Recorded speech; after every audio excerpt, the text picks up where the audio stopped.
পূর্বের কথা মোতাবেক এখন থেকে পুরো দেশকে তুফানের হাতে তুলিয়া দেব। এই তুই কি ডারে?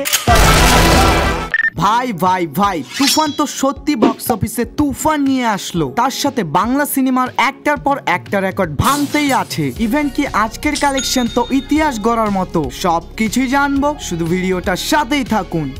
ভাই লিটারালি হলে অডিয়েন্সরা শাকিব খানের অভিনয় দেখে বলতেছে ইনি একমাত্র পারবে বাংলা সিনেমাকে পরিবর্তন করতে, এবং রায়ান রাফির মতো আরো বেশ কয়েকটা ডিরেক্টর যদি থাকতো তাহলে এরকম সিনেমা আমরা অনেক আগেই দেখতে পারতাম। ভাই আমি মুভিটার এত প্রশংসা করতেছি কারণ তুফান মুভিটাকে আইএমডিবির ওয়েবসাইটে অডিয়েন্সরা 8.7 আউট অফ 10 রেটিং দিয়েছে, আর এটা বাংলা সিনেমার মধ্যে হাইস্ট রেটিং।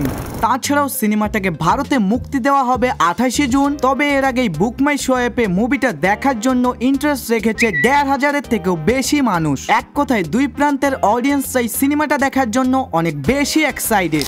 আর যেখানে মেগাস্টার শাকিব খানের সাথে সাথেই চঞ্চল চৌধুরী, মিমি চক্রবর্তী এন্ড নবিলা মুভিটা লিড রোলে আছে। বাট এখন ফাইনালি কথা বলি তুফান মুভিটা আজকে নিয়ে টোটাল কত টাকা আয় করতেছে। ভাই যেখানে গতকাল মুভিটা কালেকশন করেছিল 3 কোটি টাকা প্লাস, যেটা শাকিব খানের আজ পর্যন্ত যে কোনো সিনেমার প্রথম দিনের কালেকশনের থেকে অনেক বেশি। তবে মুভিটার কালকের কালেকশনের থেকে আজকে হালকা একটু গ্রোথ দেখা যাচ্ছে। এন্ড রিপোর্ট অনুযায়ী তুফান মুভিটা নিজের দ্বিতীয় দিন কালেকশন করবে 3,07,00,000 টাকা। অর্থাৎ সিনেমাটা 2 দিনে বাংলাদেশ থেকে টোটাল আয় করতেছে 7,15,00,000 টাকা। আর এটা বাংলাদেশের কোন সিনেমা দ্বিতীয় দিনের কালেকশন হিসেবে হাইস্ট গ্রসিং।